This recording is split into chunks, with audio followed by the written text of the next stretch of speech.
my social commentary on social media. What am I not allowed to talk about? Not theoretically, practically.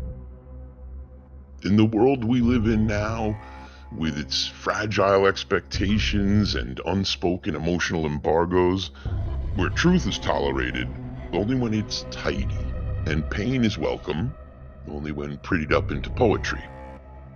Tell me, which parts of myself are permitted to speak, and which must sit in the quiet corners of my mind like a child being told to behave at the grown-up table?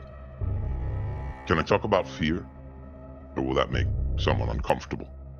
Can I talk about loneliness? Or will they say it's attention-seeking? Can I talk about anger? Or will that be labeled as dangerous, bitter, ungrateful, blocked?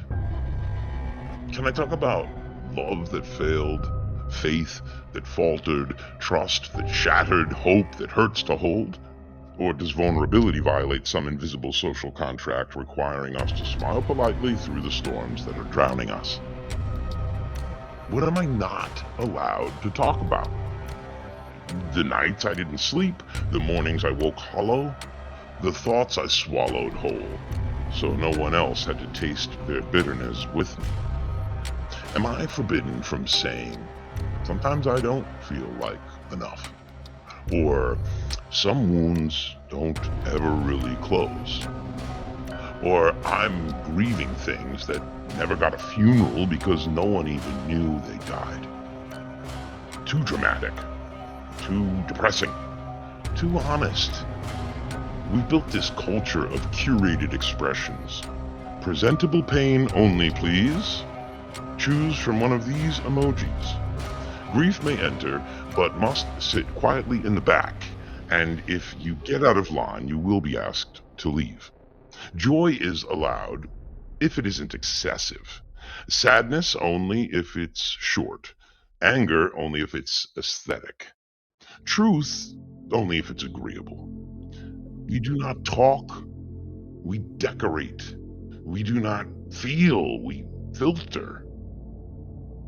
What am I not allowed to talk about? Mental health? Oh, that might make me unstable. Trauma?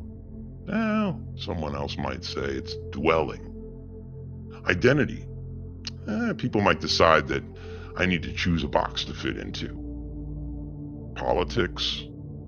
Or will the room decide that love cannot coexist with disagreement?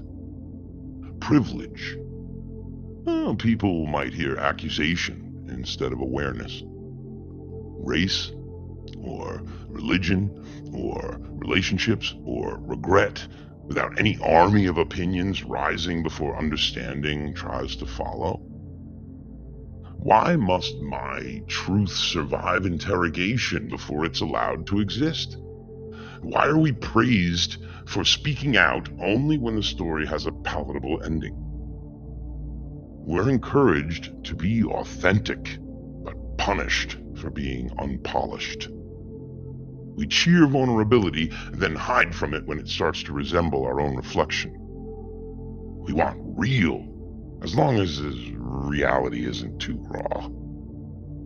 What am I not allowed to talk about? The fact that we can walk past each other like strangers, even when our hearts know similar storms, that we crave human connection but fear the cost of opening that door, that we scroll for love and settle for distraction, that we celebrate diversity of appearance but condemn diversity of thought.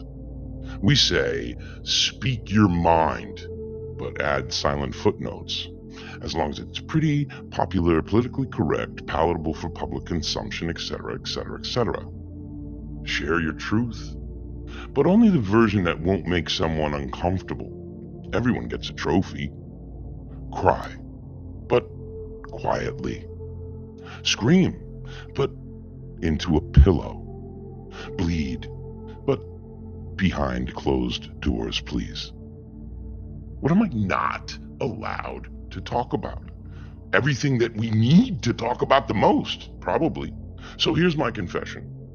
I want to talk about the unsaid, the unseen, the aching undercurrent beneath our polished profiles, the fear of being misunderstood, misrepresented, and the equal fear of being understood too well.